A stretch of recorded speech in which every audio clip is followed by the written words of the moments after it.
After the end of Chedis, we see that Gupta period came into being. Gupta Empire started with the rise, not the rise, with the founder Sri Gupta. Sri Gupta was a scriber in the court of Kusana rulers, and later he claimed the throne of the Kusana rulers after they fell into after their kingdom fell or their rule fell.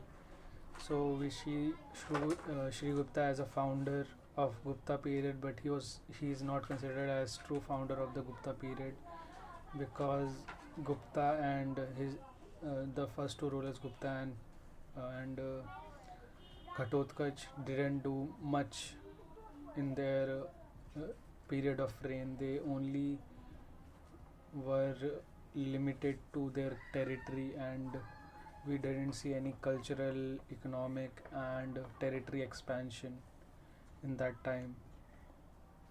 So, the true founder that is said to be of Gupta Empire is Chandragupta I. From there on, we see first economic development of the Gupta Empire, and expansionism start from the policy of expansionism was took forward by Samudragupta. But we will start with first Sri Gupta was founder in Eat Singh, who was a Buddhist monk and came to India to collect Buddhist relics and teachings. He mentioned that Sri Gupta made a monastery, Buddhist monastery for monks, and that is why he mentioned him in his book, in his travelogue. Then we see Sri Gupta was around 240 CE. Then Ghatotkaч is not important, that is when we are not talking about him. Then we see Chandragupta I, who came into power in 319 CE and ended his reign in 334 CE. We see reorganization of military order, reorganization of city administration in his period, which led to economic growth. Uh, what type of uh, what type of reorganization we see at the top? We see king with his Mantri Parishad plus officials were in control of central administration, and then we see Kumar Matyas. Kumar Kumar Matyas. Kumar Matyas is a prince of the state, and under him provincial government is run, in which we see Bhakti. Bhakti is a name for province, and Uparika is the one who controls provincial administration under the under the um, under under the prince Kumar Matyas Kumar Matyas Kumar Matyas.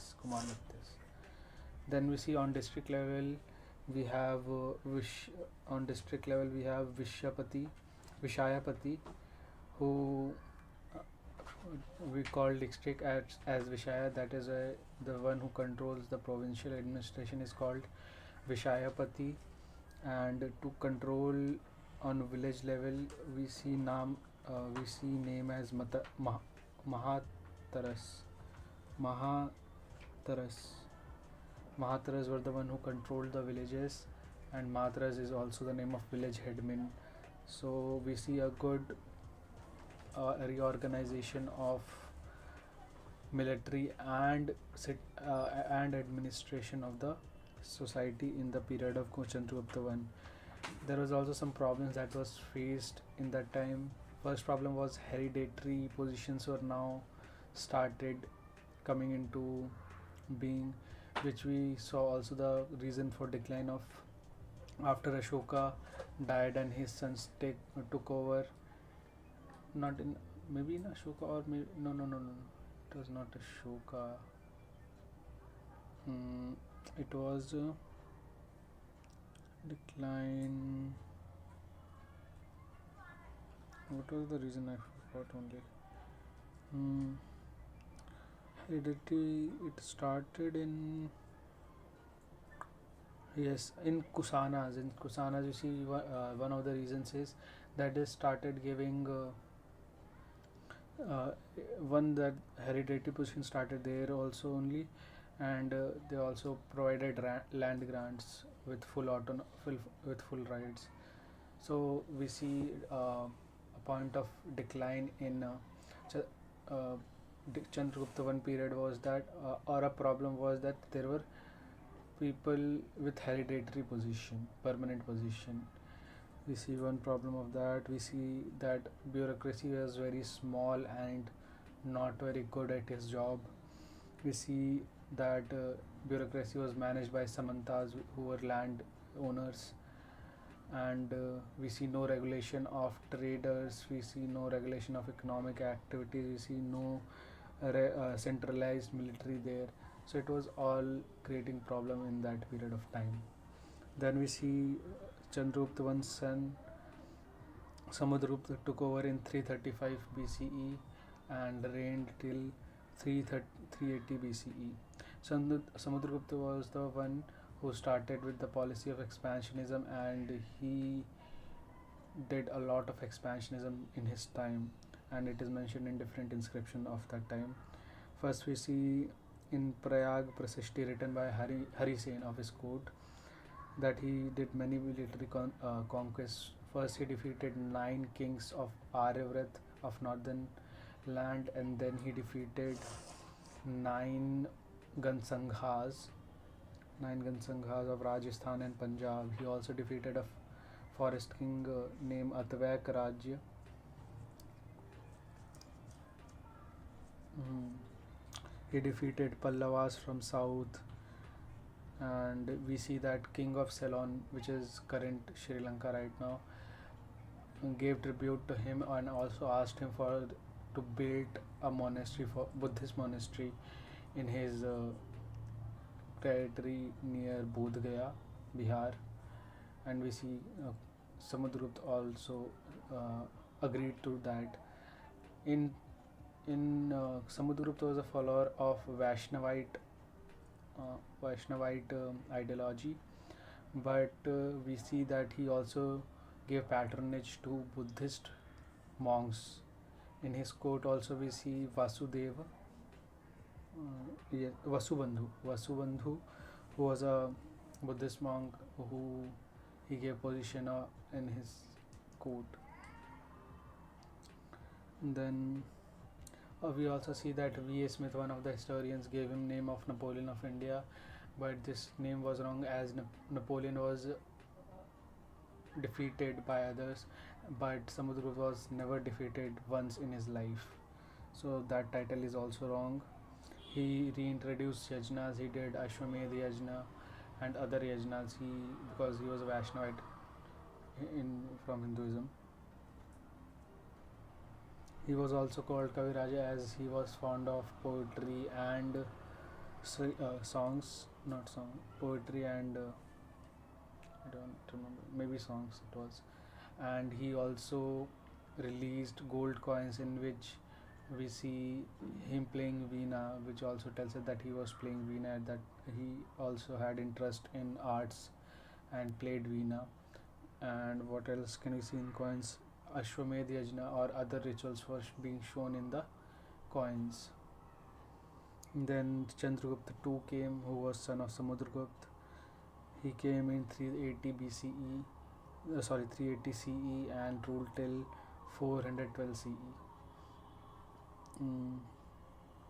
He take pompous titles like Vikramaditya, Rajadhiraj, not Rajadhiraj, Vikramaditya, Devi Chaudraguptam, Devi Chandraguptam, Vishakadatta, Shashank, and Sakari were all the name taken by him as a title. He also defeated. He also continued the policy of expansionism of his father, and defeated Sakas of Ujjain, killed his brother for diminishing family name, whose name was Ramagupta. He made two capitals, which is Patliputra and Ujjain, which we can later on see can be the reason for the decline that was told by others in that time, because we have seen that in other empire or dynasties, anytime a state is divided into two or more, it has lost its original power, and if the rulers are not at the power of the previous rulers.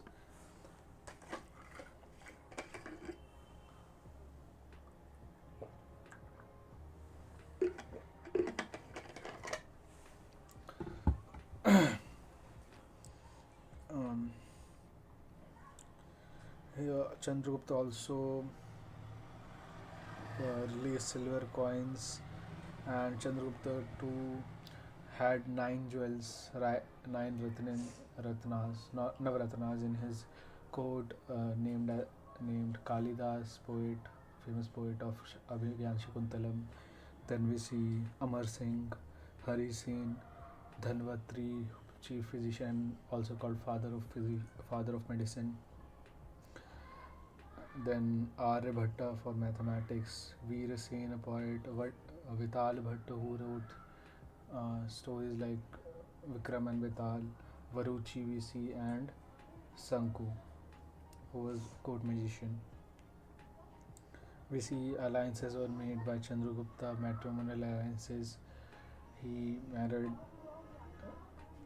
he made alliances with Maitrakas of Vallabhi, Gujarat, and he also gave his daughter Prabhavi Gupta to Rudra Sen to make a matrimonial alliance with Vartakas. Fahian also came to visit at that time between 399 to 414 CE, and in his travelogue we see that he called the period of Chandragupta II as Golden Age, but we will see how it was not a golden age and what can be the reasons of that. After Chandragupta II, we see came Kumargupta, who was son of Chandragupta. He came around 515 CE and ruled till 455 CE. He was the one who founded Nalanda University, which was world's first postgraduate university, and had excellent students from India and from foreign. We will talk about it later. Then we see coins were published, Kartikeya coins were published in the honor of Kartikeya, who is son of Shiva. Mandosar inscriptions in Mandosar inscription, which is in Vats Bhatti, we see there is a mention of how there was decline in trade and commerce and silk trade in in Kumargupta period, and also we see in a Roman source that there was a there was a trade in decline in the trade, which is mentioned in the book Christian Topography by Cosmas. Decline. How did the decline started? No, it was different page. So let us see. After Kumargupta came Skandagupta. Skandagupta reigned from 455 CE to 466 CE. He faced many challenges from outside, from Huma, who was a Central Asian nomadic tribe and was known for their fighting skills. Then we see invasion by Torman and Mihir Kula, but he successfully pushed them back and defeated them many times. In Junagadh rock inscription, we see that Skandagupta mentions, it is mentioned that he repaired Sudarshan Lake again, and it showed that Skandagupta had control over Gujarat, because Sudarshan Lake is in Gujarat, which is in true essence Sudarshan Lake was used for irrigation in Ashokan period of time. Yeah. Then we see the last ruler who was of Gupta period, whose name is Vishnu Gupta. Then after the disintegration of decline in Gupta period, we see some other powers growing in the region, regional powers like Mankharis of eastern UP and Bihar, Maitrakas of Vallabhis, which were also in alliance with Guptas. We see Pushya Bhutis of Haryana and Sasanka of Bengal. These all came into power. What were the achievements of Gupta period? First, we see in cultural age. First, as Fahian said that it was a golden age of that time, but why it can be called a golden age, if we have to give reason for that, we see that maximum gold coin was found in that period of time and in the whole ancient India.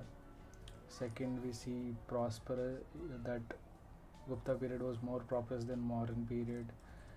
Third reason can be revival of Hinduism again, and revival of Hinduism. We see lot of diversity in art and architecture. There was lot of growth and promotion in art, architecture, literature, and temple architecture also. And we have a foreign word also of Fahian. But as tell, many scholars believe that it was not a golden age due to several reasons, like they had a decentralized state which weakened their administration. Then we see emergence of Samantas, feudatories, which became autonomous power, and the power of Guptas of that time diminished. Then we see economic decline. How do we know about it? We have evidences of less production of silver and bronze coins of that time. Then we see urban decay due to decline in trade, which we find evidence in Mandosar inscription. There were many social evils that existed at that time. For example, slave trade, not slave trade. There were forced labor and forced slaves, and they had no rights like Ashokan period of time. And these were mainly from lower classes, lower varnas like Shudras and untouchables like Chandela. Also, we see that women were given education at that time, but only upper varnas women were allowed to have education. We see there were two type of education that was given to women. First was Brahmavadin, which was lifelong study of sacred text, and second was Sadhyo Sadyodvaha, which is education. They can pursue education till their marriage. So we see how limited they get the right. We also see evils like child marriage, evils like polygamy, and we see that the the right to inherit was not given to women, it was only given to man and sons. And there were two types of inheritance laws. First was first was Mitakshara school, which tells us that when the son is born, he has all the inheritance of his father. He has right to have all the inheritance. And second is the Bhaga school, which tells us that of Jimutvahama, which tells us that a son cannot have the right on property unless the father dies and give inheritance to him. He has the inheritance right, but he will only get it after the death of the father. Vijayanashwar.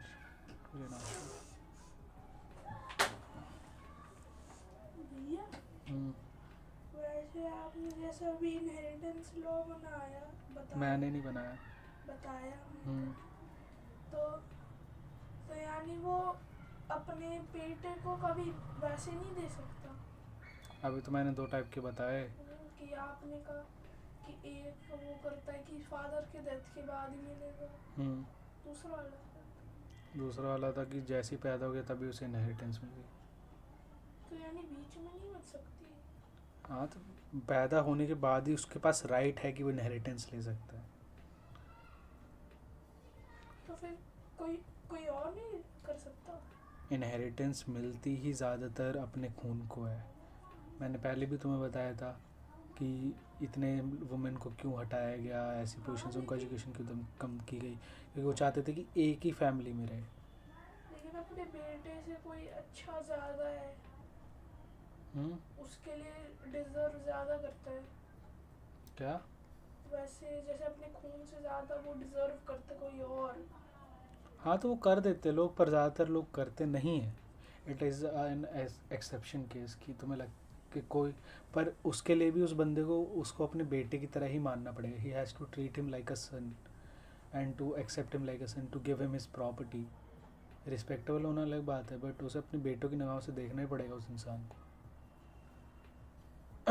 तो अगर किसी आदमी के पास woman ही नहीं, मतलब woman है, अच्छा हाँ वो तो Women don't have the right to inherit property. They only have one right, which is Stridhan mentioned in Manusmriti, which tells us that they can have jewelry, clothes, and other gifts which is given from their mother, father, and in-laws in at the time at before the marriage. That is the only dhan they can have. तो यानी कुछ उनके पास वैसे land wand नहीं हो सकती। मैंने पहले ही बता देता। ये तो कितना मैं बाद की बात कर रहा हूँ, ये तो गुप्ता पीरियड आ गया। मैंने तो बताया था तुम्हें, वैदिक पीरियड में ही मना कर दिया था। गुप्ता पीरियड में से ये सबसे पावरफुल कौन था? गुप्ता पीरियड में सबसे पावरफुल हम मानेंगे चंद्रगुप्त टू को। वो कौन था जिसके बारे में बता रहे थे, वो सागर स्कंदगुप्त, हाँ। ये तो लास्ट रूलर है। उसको तो चैलेंजेस फेस कर रहा था Humayun, Toramana and Mihirakula.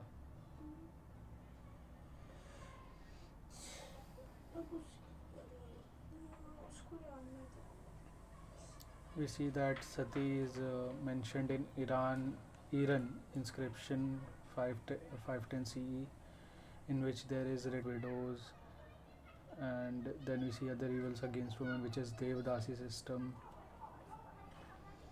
We also see we see that due to these reasons that Gupta period, Chandragupta II period especially, cannot be called as golden age, but it can be called as classical age due to their promotion of arts and architecture and literature. We see Ramayana, Vedas, Puranas, some Smritis, Mahabharata was noted down at this time, and we see literature like Maha uh, Mahabhini, Kagni, Mitram, Raghuvansham, Ritu Samhara, Vikram or Varshyam, Abhigan Shakuntalam was all written at that time. So it can be called a classical age for the reason of literature.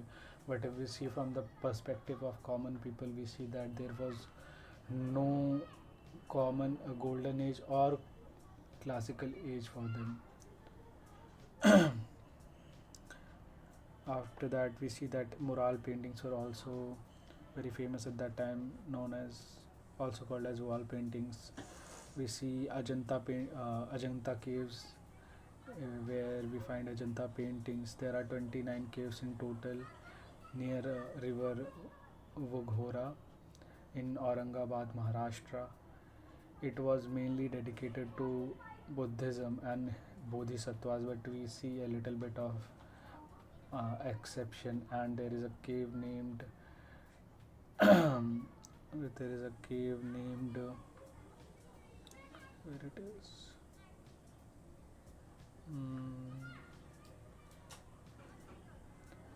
I think क्या उस समय कैसे वो recognise कैसे करेंगे land? क्या land? कि ये लैंड इसकी है सबको? They had records for that. They had Samantha landowners or land revenue collectors. So they had records. They kept a record of it Yeah, how? on the paper.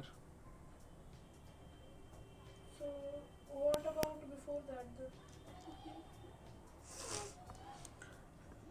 Mostly, if you have something, you will remember that. And at that time, there were people had lot of time. I mean, they were busy at that time also, but the village headman, or if you're talking about Vedic times, the village headman will know about, because they were very less in quantity, so they were able to see all the land that they have under their control. It was later that the expansionism began, and then there were certain jobs that in that there was bookkeeping and land keeping of what land is of whom, so you can have that. अगर वो वाली land का owner नया है, उसे किसी ने देखा नहीं है, और फिर कोई और बंदा, दो बंदे आके कहते कि उनकी लैंड है, तो उसमें क्या होगा? दो बंदे वहीं के हैं या और कहीं और से आए, बाहर से आए? दोनों थोड़ा शिफ्ट हुए हैं उधर कहीं और से. It was not easy at that time to shift, and common people would not shift from one place to another, and other people who migrate there, they were seen as untouchables mainly. तो what about अगर war की वजह से कुछ क्या? ऐसे nobles को जाना पड़ा, कहाँ जाना पड़ा? यानी शिफ्ट करना पड़ा? कहाँ शिफ्ट करेंगे? एनिमी स्टेट में शिफ्ट करेंगे क्या? अटैक होगा तो इसका मतलब एनिमी है बाहर में. नहीं, उनके घर, उनके टाउन पे अटैक, मतलब उनके टाउन एक एरिया के अंदर आते जहाँ पे अटैक चल रहा है, फिर वो एक दूसरे सेफ एरिया में जाते हैं और वहाँ पे रहने लगते हैं. ना, ऐसा नहीं होता, क्योंकि because they were called samantas, land owners और sometime guild owners. The rich people had the power, they had autonomy, mostly in the state, in the monarchical state, that they will have their own military to help sometimes Raja, or maybe protect himself and his guild or city from outside invasion or outside वो attack. Guild होता क्या है? Guild is a place where lot of people came which have common motive, and they share what is their interest and maybe do that. So what is guild mainly used for? Like, Depends on what is your motive and objective. In old times we see guilds of for trades and merchants, because if they go alone, they can be robbed, killed for mainly greedy reasons. So they built a guild in which they had an organization in which they go into groups, so they can have safer journey all around, and these guilds are all that. so it was like they a guild could do many things in one place. Yes, they can serve the interest of the people that are involved in it.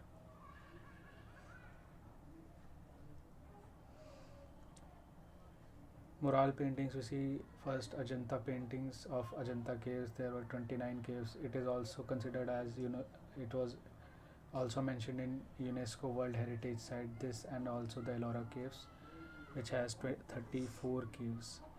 So in these 29 caves, we mainly see that these are dedicated to Buddhas, Buddha, for the images of Buddha and Bodhisattvas. We see evidence of fresco paintings there. Sita Navasal painting. We also see Sita Navasal painting in Tamil Nadu, of which is related to Jainism. In Ellora caves or Ellora painting, which is also in Maharashtra, same place, Aurangabad. There were 34 caves, and in this it was not just focused on Buddhism, but it has all the three main religions in it. But still, majority of it was Buddhist work.